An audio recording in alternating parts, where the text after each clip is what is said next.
You know, Sean, I used to be a games rule like you until that fateful day I took a controller to the knee. Darren, watch out!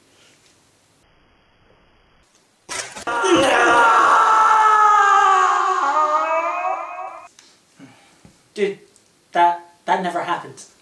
Really? No, Really? never happened. Yes! Let's review some games!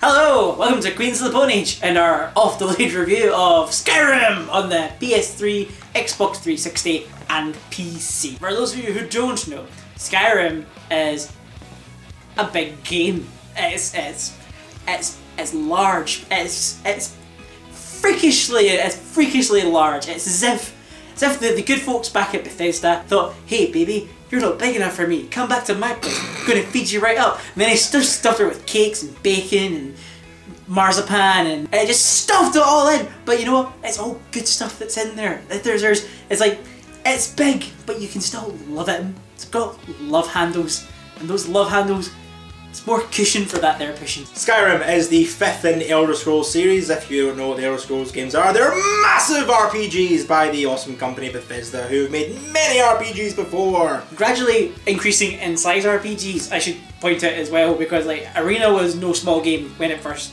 came out, and Morrowind was fairly big, and then Oblivion was massive, and then Skyrim is huge. Skyrim is Jupiter-esque in its hugeness. As with all the Elder Scrolls games, you start as a prisoner. A nameless prisoner caught in whichever country you're in. In this case, it's the snowy northern place of Tamriel called Skyrim, which is basically like medieval Norway, full of Vikings and not very many black metal bands. And then some event occurs, dragons show up, and you're suddenly set loose upon the world, and that is really what sets this apart. You're not told to, you're suggested places to go, but you're let loose on this place. They just go, here you go. Yeah, even from the get-go, there's a choice right at the very beginning. You don't need to make any particular choice. It's up to you. You can go with the Imperials, or you can go with the Stormcloaks. Here's the Stormcloaks for the two warring factions. There's a civil war, as well as the dragons. There's a civil war in Skyrim. As if you know that there wasn't enough problems in Skyrim already. There's a civil war between big beardy men and men who like to run about in chainmail skirts, and it's high politics, man. Really high politics. It's good stuff though. The story in this game is absolutely fantastic. They've put so much work into how the entire tapestry of this game flows, and it flows beautifully. No matter what you're doing, something happens that is relevant to what's going on, or something occurs that suddenly changes everything you're doing, so you go shifting off to one crazy way you never expected, and I love it.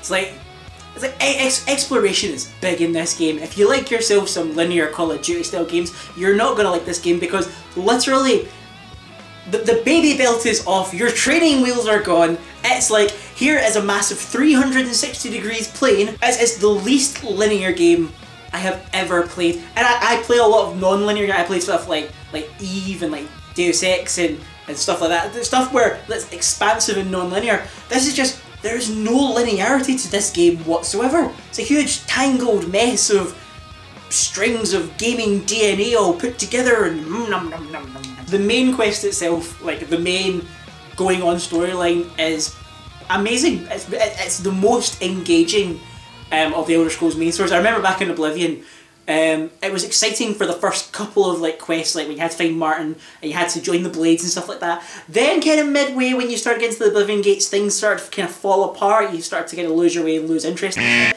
But the main quest in this just engages you at every single point. It's hard to talk about the story of this game, as I say, because it is so crazy. There is the main story quest where you can just follow along what happens with Dovahkiin and the progression of that character, but every place you visit there is always quests going on. You can talk to a random person or just overhear someone saying something, or pick up a book in a store, and boom, you've got a new quest. And these side quests aren't really side quests, they're bloody huge! They'll take you into a dungeon that takes like 4 hours to get through, and that's just the first part of the quest! Oh yeah, and that Daedric Pantheon, you know that Daedric Pantheon of gods we're always talking about? Yeah, there's a quest chain for each of them. Have fun with that. Yeah, there's lots of it outside even just the main quest. You've got an entire sort of profession system as well. You've got blacksmithing, cooking, alchemy, enchanting. You can just randomly chop wood if you want, or you can skin beasts for no particular reason.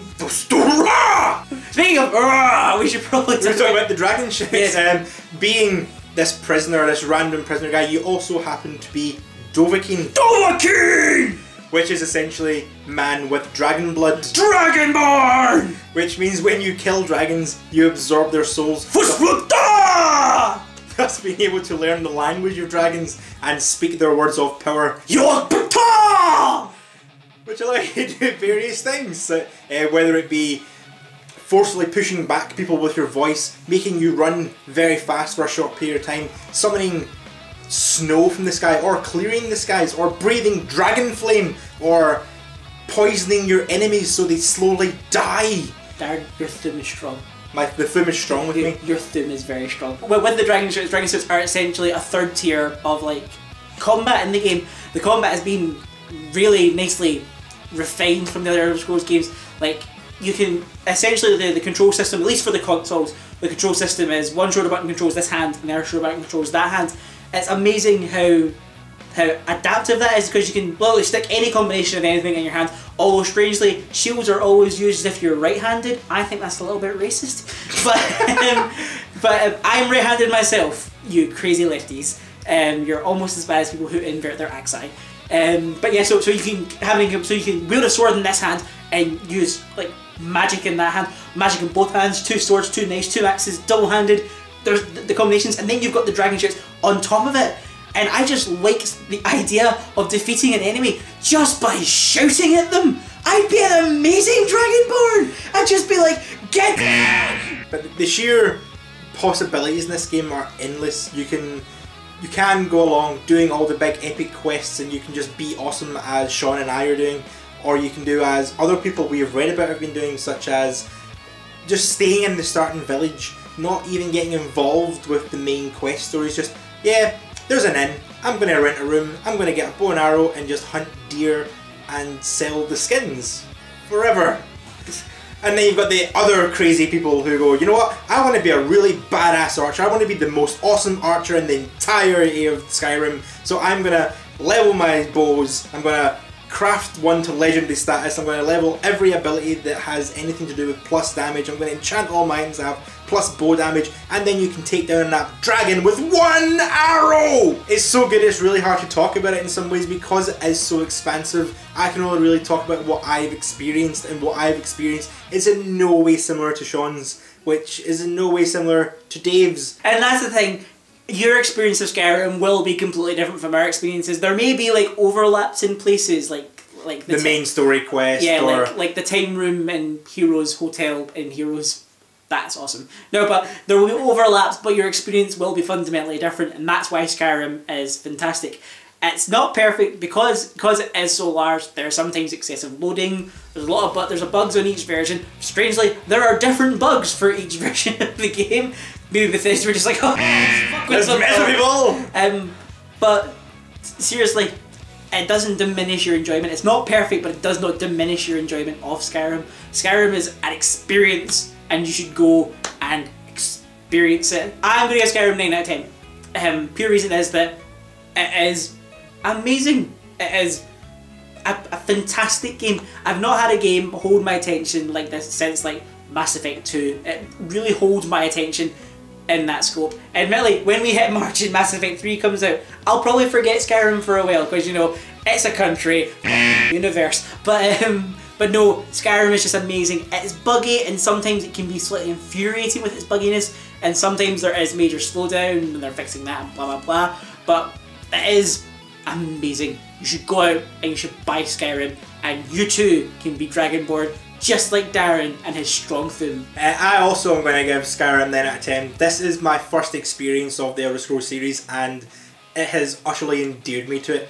I may go back and play the other games, but I really doubt they're going to live up to the full amazingness of this game. The possibilities in this game are almost literally endless. Anything that you do is going to be different from the next time is fantastic. It looks great, it sounds great, the weaponry is great, the combat's fantastic, shouting people off mountains is brilliant, fighting dragons is great! That gives the Elder Scrolls V Skyrim the mighty score of 9 out of 10. Right, so yes, pick up Skyrim, it is absolutely fantastic. Come back on Friday where we're doing QOTPA Play. Hit us up on Wednesday as well, we've got the podcast Headset Abuse. If you want to email us any questions, you can comment on the YouTube page, on the website at QOTPA.com, or you can email us at youtube@QOTPA.com. We will see you next week! What's